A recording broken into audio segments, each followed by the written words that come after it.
Hi,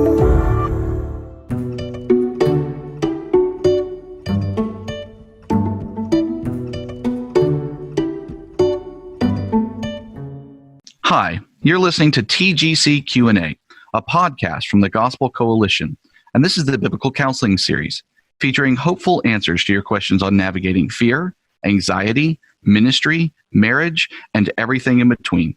My name is Josh Squires, and I'm the Minister of Counseling for First Presbyterian Church in Columbia, South Carolina. Today, I'll be answering some important questions we received from you on marriage and family. We received a number of questions. Some of those are, how should I support, encourage, and submit to my husband who isn't taking a spiritual leadership role? How should I approach my spouse who is often apathetic? And what is the hope and encouragement for married couples? First, I think I'd want to say that these are relatively common questions. I get these pretty frequently, that women tend to be more spiritual or spiritually sensitive than men, but it certainly seems to be at least a time-bound truth in that for as long as I've been in ministry, that's been true. And so women are oftentimes trying to get their husbands to engage in the spiritual leadership role and what that looks like. So that what might be helpful for us to talk about maybe what is functionality? What does functional look like? And then maybe we can talk a little bit about what we do when we're not functional, when we're not reaching that ideal, knowing that all of us don't reach that ideal. All of us fall down in word and thought and deed every single day and need God's grace to make it through. But the ideal of a complementary marriage where you have a leader and then you have someone supporting that leader. When I do premarital counseling, I often tell people, because this is a big issue and people hate the word submission. There's a sense in which we our hackles get up when we hear that word. And what does that mean? And a fear, and sometimes a right fear, that in hearing that word, that means a loss of personhood, a loss of voice, a loss of value. What happens if I have to submit to something that's immoral or wrong? And so to try and allay some of those fears, the picture I paint is that of servant leader and sacrificial submission.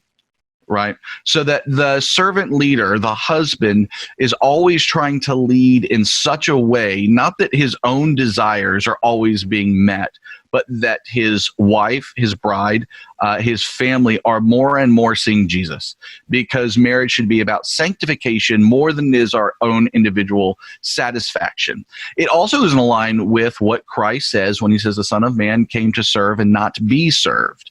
And if Jesus Christ is our leadership model, then we as leaders, as under shepherds, not even the shepherd, but under shepherds, trying to be like the shepherd, should, like him, try to come and be those who serve rather than those who would be served.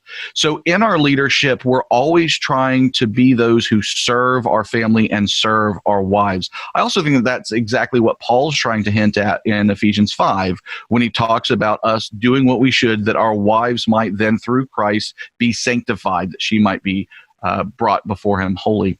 So leadership in that sense isn't about, hey, this is my desire and I want you to go and execute it right now. It's not like a militaristic way of leadership. On the opposite side, then, it's the sacrificial submission. It's submitting to the desires of your husband, and at times when even it's very difficult, at times when it requires sacrifice. The husband thinks we should go to the left and has a reason righteously that he thinks we should go to the left, and you might think that it's better to go to the right, and you might be correct that going to the right is better.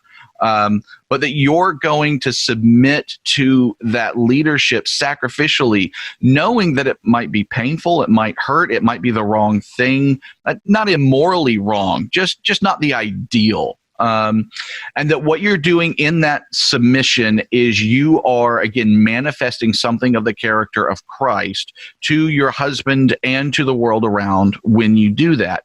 The other thing I tell my husbands is the more you're willing to be a servant leader, you are leading so that your wife can see your leadership is meant to build her up, the more able she is to submit in a way that feels trusting. That never feels great. right? It never feels great to be a servant leader, and it never feels great to be a sacrificial submitter.